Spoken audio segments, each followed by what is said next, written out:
So we're out here at Projects in Dad's garage. Last day of Christmas shutdown.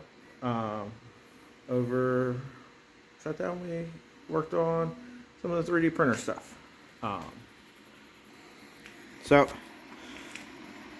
on the Ender 3, we took out the main board, replaced it with a Big Tree Tech SRK Mini E3 3.0, and then back there in this little brown box is the Big Tree Tech CB1 on their Pi 4B board. Installed the Voron stealth burner along with Clockwork 2. Got all that up and going. So now we have all that running klipper through mainsail. Gives us full control over extruder temp, bed temp. Gives us our readouts for the SRK board and the Pi board. All this lovely stuff. And give us G-code files. When we upload them, it just saves them right there. Bed mesh. All that nice stuff. And then, of course, when you come over to Super Slicer, set it up. Now I can send stuff directly to the printer from the slicer. No moving memory cards, none of that stuff. Just upload and print. Of course, you can still control a lot of stuff right from the board. Go ahead and run a homing process, show you that it does home. Nice and quiet now. Anybody that's got an Ender 3 knows exactly how loud this is. Now, the performance gains on it, not worth it unless you happen to have all this stuff sitting around like I did. Not something I recommend somebody going out and spending all the money to do this.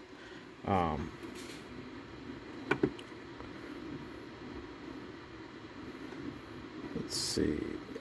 Will it let me run a bed mesh? Yep. So, run a bed mesh from here. Did get it set up to use the BL Touch. Performing much better on that BL Touch through klipper than it ever did on Marlin in the stock configuration using Creality's firmware. That thing, I was lucky if I got 3 or 4 probes, and I kept my finger on the power switch every time I homed the thing because it was inconsistent. But now I'm using the original Z stop as my Z end stop and just using the BL Touch for bed leveling. Seems to be working out a whole lot better that way, and I don't have to worry about the stupid thing crashing. But we've got it sitting in the Prusa lac enclosure. I threw some strip LEDs up there. I've got some more daylight in a stick like I have on the Voron that I could install, but I don't know. Haven't got around to it and don't know if it's worth all that. But like I said, the performance gain's not that great. The stepper motors, I tried running them at 32 microsteps, and they complained. They wouldn't do it. And I've got it running. I think I got it capped out at like 250 millimeters a second in firmware with 5K Excel. And it does it, but I don't know if I could push it a whole lot more than that. So the gains on print speed, not great. I mean, the Voron's running conservative, and even that what you saw there is maxed out at, I think, 200 millimeters a second. So I've got it maxed out in the slicer. It'll do a lot faster, but that's all I've got it set for. Printing some of those dyno clips for chip clips. These things are fantastic. If you're like me with kids and snacks, you've got tons of bags of chips and cereal and everything else that you need to close, and chip clips get lost frequently or broken. These things hold up really well, and they're fun. So print off a half a dozen of them every couple weeks, and I don't know. At some point, we'll find all the ones that went missing. But anyway, so that's that.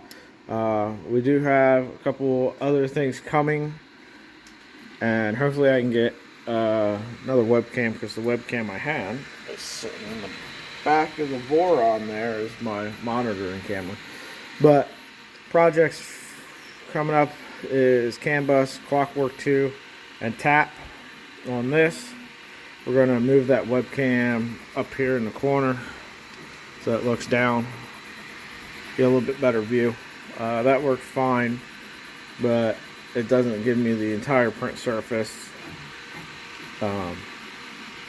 and it only gives me view on maybe the first 2 centimeters of print. After that, it's getting blocked out.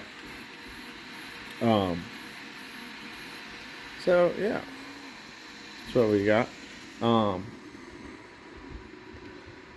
Anyway, that ran its bed mesh. Start G code on that. I've got it so that it homes and then runs a bed mesh. That's about it. Talk to you later.